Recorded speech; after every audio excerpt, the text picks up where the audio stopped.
बिहार में इस साल 5 एमएलसी सीटों के रिजल्ट ने बीजेपी और महागठबंधन दोनों को बराबरी पर ला दिया। इनमें से 4 सीटों पर रेगुलर चुनाव कराए गए तो एक सीट पर उपचुनाव हुआ। इन 4 सीटों में से 2 सीटों पर बीजेपी तो 2 सीटों पर जेडीयू ने कब्जा जमाया। इनमें से गया स्नातक निर्वाचन क्षेत्र से अवधेश नारायण सिंह ने बाजी मारी। हालांकि इस बार उन्हें महागठबंधन की ओर से कांटे की टक्कर मिली, लेकिन इस कड़ी टक्कर के बाद भी जीत अवधेश नारायण सिंह को मिली।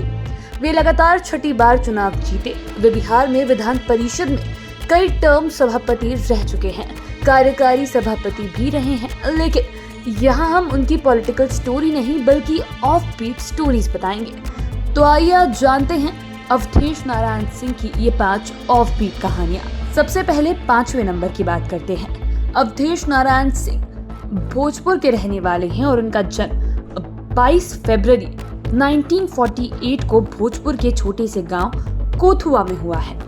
बचपन से ही प्रतिभा के धनी अवधेश नारायण सिंह की प्रारंभिक शिक्षा पीरो में हुई। कॉलेज की पढ़ाई के लिए ये पटना आ गए। बीएन कॉलेज में इन्होंने पढ़ाई की। इसके बाद इंजीनियरिंग की पढ़ाई के लिए बीआईटी सिंदरी में इन्होंने अपना एडमिशन कराया। चूंकि इनका समाज सेवा से लगाव था, इसीलिए इंजीनियरिंग की पढ़ाई के बाद ये खुलकर समाज सेवा में आ गए। फिर वहीं से इन्होंने पॉलिटिक्स में एंट्री की। मार्च 1993 में ये पहली बार स्नातक निर्वाचन क्षेत्र से जीतकर एमएलसी बने। तब से ये लगातार जीतते आ रहे हैं। ये विधान परिषद के सभापति बने। खास बात की मार्च 2008 से नवंबर 2010 तक ये बिहार सरकार में कैबिनेट मिनिस्टर भी बने थे। अब बात करते हैं चौथे नंबर की। आपको जानकर आश्चर्य हो रहा होगा कि अवधेश नारायण सिंह बचपन में रजाई के अंदर छिपकर पढ़ाई करते थे। दरअसल इनका एक बार दूरदर्शन के विशेष कार्यक्रम में इंटरव्यू चल रहा था। उसी में अवधेश नारायण सिंह ने अपने बचपन के वाकया को सुनाया था। तब उन्होंने कहा था कि उन्हें घर में सबके सामने पढ़ाई करने में काफी झिझक होती थी, इसीलिए वे रजाई के अंदर छिपकर पढ़ाई किया करते थे। उन्होंने ये भी बताया कि उनके मन में बचपन से ही इंजीनियर बनने की चाहत थी, इसीलिए वे काफी मेहनत करते थे, लेकिन रात में जाड़े मौसम में रजाई के अंदर छिपकर पढ़ाई किया करते थे ताकि कोई देख न ले। उन्होंने ये भी बताया कि उनका खेती से काफी लगाव था, इसीलिए घर में वे खेती बाड़ी में भी हाथ बटाते थे। अब बात करते हैं तीसरे नंबर की। अवधेश नारायण सिंह सादगी के लिए जाने जाते हैं और वे गरीबों को हमेशा मदद करने के लिए आगे रहते हैं, लेकिन गरीब और अनाथ लड़कियों के लिए तो वे अधिक मदद करते हैं। खास बात कि इनकी मदद से पढ़ाई करने वाली लड़कियों में से आज कितनी लड़कियां नौकरी कर रही है।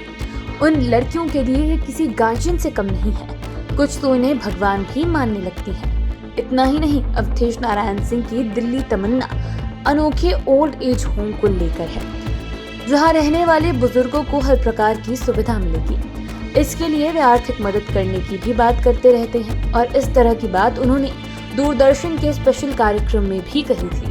बता दें कि अवधेश नारायण सिंह की छवि एक बेहद गंभीर और सुलझे हुए इंसान के तौर पर होती है। यही वजह है कि उन्हें सत्ता पक्ष हो या विपक्ष, दोनों ही उतना अधिक मानते हैं। अब बात करते हैं दूसरे नंबर की। अवधेश नारायण सिंह केवल सियासी गलियारे में ही लोकप्रिय नहीं हैं, बल्कि ये घर में भी उतने ही अधिक सादगी के साथ रहते हैं। वे घर में भी काफी विनम्र व्यवहार रखते हैं। उनकी पत्नी हमेशा इनके साथ खड़ी रहती है और उनका हौसला भी बढ़ाती है। दरअसल अवधेश नारायण सिंह ने मीडिया से बात करते हुए खुद कहा भी है कि पत्नी ने उन्हें हमेशा हौसला दिया है। एक वक्त ऐसा भी था जब नौकरी छोड़कर राजनीति में आने के बाद उनकी माली हालत खराब हो गई थी और वो फिर से नौकरी की तलाश में जुट गए थे। तब पत्नी ने उन्हें हौसला दिया और राजनीति में ही आगे बढ़ने की सलाह भी दी। वे कहते हैं कि आज भी समय समय पर पत्नी से हर बुरे वक्त में हौसला मिलता रहता है। अब बात करते हैं पहले नंबर की। हर व्यक्ति के जीवन में संकट की घड़ी आती है और ऐसे वक्त में लोग उदास हो जाते हैं।